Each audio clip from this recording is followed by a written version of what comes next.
January 6, 2021, day 12. Just right when I started to get into the routine of things. You know, between last night and this morning, you know, falling asleep easily, waking up, and just my energy overall, I feel good. I feel like I'm in the routine of things. And right when I get into the routine of things, everything's gonna get jacked up again.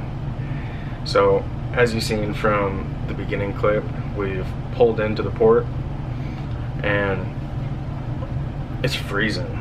It's like 19 degrees. My phone says feels like 12 degrees, and there are huge chunks of ice floating by. I think the pilots got on at like 2 a.m. this morning. I got on watch at 4. I had to steer over the shoal. We had to come in at a certain time because of the water levels to get over the shoal. So I steered in over the shoal. We went back to autopilot for the majority of the harbor coming in, and then I steered for another like hour coming up into the dock here. But what a different experience. For one, the pilots were speaking English. Clear, precise English. That's new for me, because the only pilots that I've dealt with have been Korean pilots, South Korean pilots, that they speak English, but it's been like broken English, and half of them still say starboard and port instead of right and left. So I found myself, you know, with the Korean pilots, always like leaning towards whichever direction they would go to make sure I heard what they were saying correctly. On here, completely different. And with the Korean pilots, you know, overseas, it wasn't a regular run, so new pilots all the time, no talking. It would mostly just be silent. I did have one captain that tried to talk and, you know, talk to the pilots, but the language barrier was always an issue. Here this morning, these guys have been on this run so many times that they're like friends with the pilots or something. Like, they know each other, you know, they know about their kids, they know about what's going on. It was just really nice, you know. It was nice to see how the bond was between, you know, the ship and the pilots. Even though the pilots live here in Alaska, everyone else lives Washington and other places that, excuse me, the States. These guys have been on this run so many times with these pilots that, like I said, they're talking, you know, they're like catching up and BSing like they're old pals. Which I guess if you see them once a week for 2 days, you're gonna become friends with them.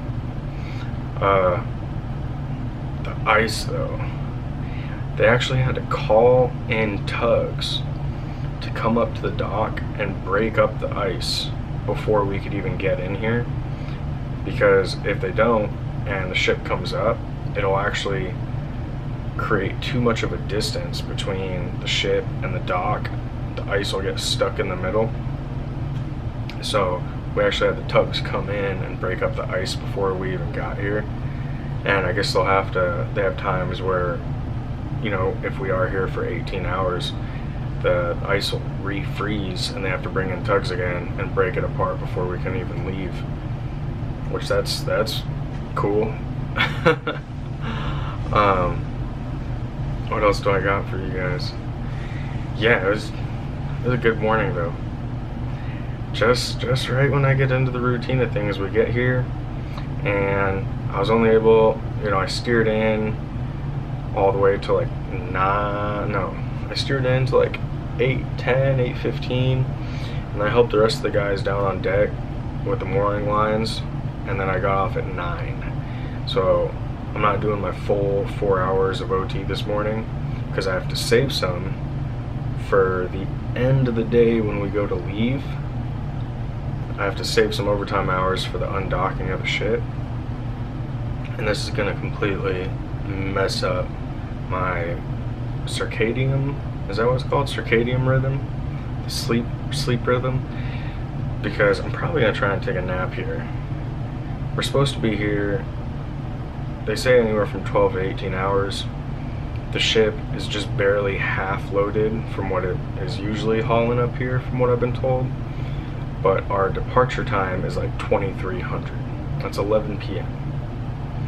Which means add in mooring in there, that's an hour and a half. I might not be going to bed till after midnight, 1 o'clock. And then I gotta be back up for watch at 3:30 a.m. Now, I just told my lady this, and she's like, there's no way that that can be legally possible. But if you've been following along, like I said, I have to like sign into the computer and put in my work rest hours every single day. And basically, I'm not gonna get, like, this whole morning I've had 6-7 hours. Yeah, like 6-7 hours. So this is partial sleep time. When I go on watch, I get off watch for maybe an hour or two, do the undocking, maybe get 2 or 3 hours of sleep, go on watch at 3:30 again, get off at 8, and basically, because of all the hours that I'll be working, it just means I won't be able to work my overtime tomorrow because I'm not getting the proper amount of rest hours tonight. And of course that's gonna screw up my whole sleep routine that I've already established in the past 3 days. But it's fun. It's getting a little fun. I'll show you outside real quick before we wrap this up. Look at these chunks down here. I mean, do you see this? Oh, I was going the wrong way. Look at those chunks of ice down there. I mean, look, that's a like semi truck with a trailer over there.